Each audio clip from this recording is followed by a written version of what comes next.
नमस्कार। आज हम बात करेंगे एक ऐसे हीलिंग सिस्टम की जिसकी जड़ें तो 2500 साल पुरानी हैं, लेकिन जिसका विज्ञान आज भी उतना ही रेलेवेंट है। ये कहानी है यूनानी चिकित्सा की। अच्छा, हम सबने आयुर्वेद का नाम सुना है, होम्योपैथी के बारे में भी जानते हैं।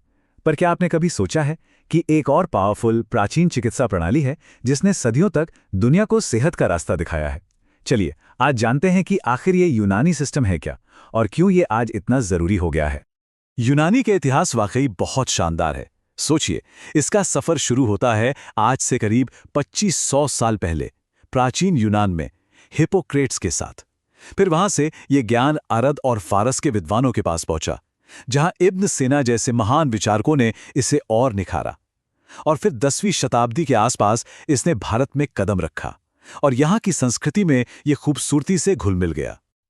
और ये मत सोचिए कि ये सिर्फ कुछ पुरानी मान्यताओं पर आधारित है। नहीं, इसके पीछे एक जबरदस्त स्कॉलरली ट्रेडिशन है। इब्न सिना की द कैनन ऑफ मेडिसिन और अल राजी की किताब अल मंसूरी जैसे ग्रंथों ने मेडिकल नॉलेज को एक सिस्टमैटिक रूप दिया, जिसने सदियों तक पूरी दुनिया में मेडिसिन की प्रैक्टिस को गाइड किया। भारत में सब कुछ सही चल रहा था, पर फिर आया ब्रिटिश राज, और एक ऐसा वक्त आया जब हमारे इस हजारों साल पुराने ज्ञान पर एक बहुत बड़ा खतरा मंडराने लगा। वाइसराय लॉर्ड हार्डिंग ने एलोपैथी को बढ़ावा देने के लिए आयुर्वेद और यूनानी जैसी सभी भारतीय चिकित्सा पद्धतियों पर बैन लगाने का मन बना लिया था। यह हमारी विरासत के लिए एक बहुत बड़ा संकट था। लेकिन कहते हैं ना, हर अंधेरे में एक रोशनी की किरण होती है। इस कहानी के हीरो थे हकीम अजमल खान। उन्हें लोग सिर्फ एक हकीम नहीं, बल्कि मसीहे उल मुल्क यानी राष्ट्र का हीलर मानते थे, और उन्होंने इस चुनौती का सामना करने का बीड़ा उठाया। हकीम अजमल खान सिर्फ एक राष्ट्रवादी नहीं थे, वो एक जबरदस्त स्ट्रैटेजिस्ट भी थे। देखिए उन्होंने क्या किया। सबसे पहले 1910 में उन्होंने वैदिक और तिब्बी सम्मेलन बनाकर देश भर के वैद्यों और हकीमों को एक साथ खड़ा किया। इस एकता की आवाज ने ब्रिटिश सरकार पर ऐसा दबाव डाला कि 1916 में उन्हें यह बैन हटाना पड़ा। और फिर इस विरासत को आने वाली पीढ़ियों के लिए बचाने के लिए उन्होंने दिल्ली में एक वर्ल्ड क्लास इंस्टीट्यूट की नींव रखी। ये सिर्फ एक कॉलेज की स्थापना नहीं थी, ये एक राष्ट्रीय आंदोलन का प्रतीक बन गया। और सोचिए, जब 13 फरवरी 1921 को खुद राष्ट्रपिता महात्मा गांधी ने आयुर्वेदिक और यूनानी तिब्बिया कॉलेज का उद्घाटन किया, तो उस एक पल ने यूनानी और आयुर्वेद को भारत के स्वतंत्रता संग्राम और राष्ट्रीय गौरव से हमेशा के लिए जोड़ दिया। तो आखिर यूनानी का विज्ञान है क्या? चलिए समझते हैं। इसका सबसे पहला और सबसे जरूरी कॉन्सेप्ट है मिजाज, यानी टेम्परामेंट। यूनानी मानता है कि हर इंसान का शरीर, उसकी बनावट, उसकी प्रकृति अलग होती है। इसलिए इलाज भी वन साइज फिट्स ऑल वाला नहीं हो सकता। ट्रीटमेंट को हर व्यक्ति के खास मिजाज के हिसाब से पर्सनलाइज किया जाता है।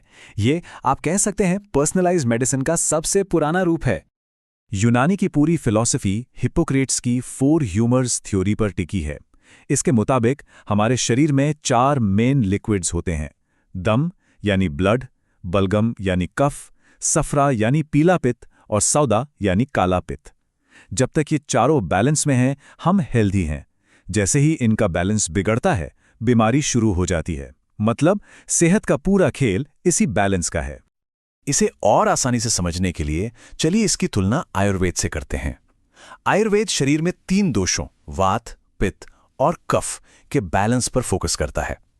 वहीं यूनानी 4 ह्यूमर्स दम, बलगम, सफरा और सौदा को बैलेंस करने पर काम करती है।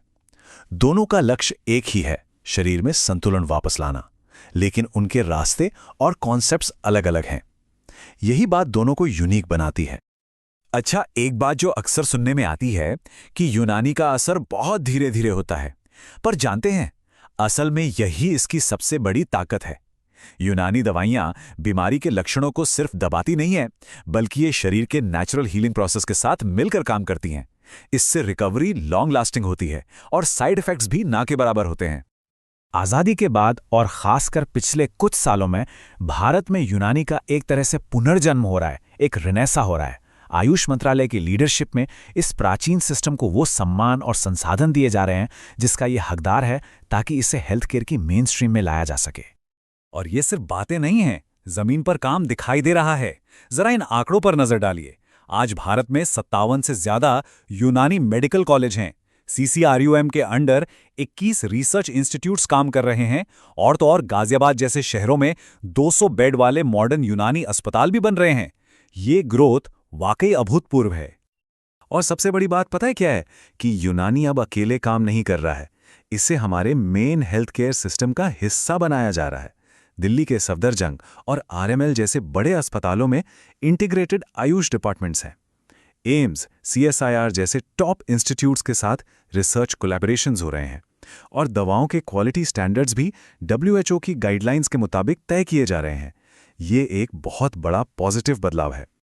तो इसका भविष्य कैसा दिखता है? जबरदस्त। ग्लोबल वेलनेस इकोनॉमी $1 ट्रिलियन से भी बड़ी होने वाली है। पूरी दुनिया में लोग नेचुरल और हर्बल इलाज की तरफ देख रहे हैं और ये यूनानी जैसे सिस्टम्स के लिए एक गोल्डन अपॉर्चुनिटी है। भारत इस रेवोल्यूशन को लीड कर सकता है। तो इसका मतलब क्या है? अगर आप एक वेलनेस प्रोफेशनल हैं या फिर नेचुरल हीलिंग में विश्वास रखते हैं तो सच मानिए ये यूनानी के विज्ञान को गहराई से समझने का सबसे सही समय है। ये आपके स्वास्थ्य और करियर दोनों को एक नई दिशा दे सकता है। और इस आंदोलन का हिस्सा बनने का एक शानदार मौका रहा है 16 नवंबर 2025 को जयपुर में होने वाले अंतर्राष्ट्रीय आयुष कॉन्क्लेव 3.0 में। ये कोई आम कॉन्फ्रेंस नहीं होने वाली है। यहाँ improved gut health and body detox पर एक लेजेंड्स वर्ल्ड रिकॉर्ड बनाने की कोशिश होगी। ये वेलनेस की दुनिया में एक ऐतिहासिक पल होने जा रहा है। तो सवाल ये है, क्या हम सब मिलकर भारत के इस सदियों पुराने ज्ञान को एक ग्लोबल वेलनेस रेवोल्यूशन बनाने के लिए तैयार हैं?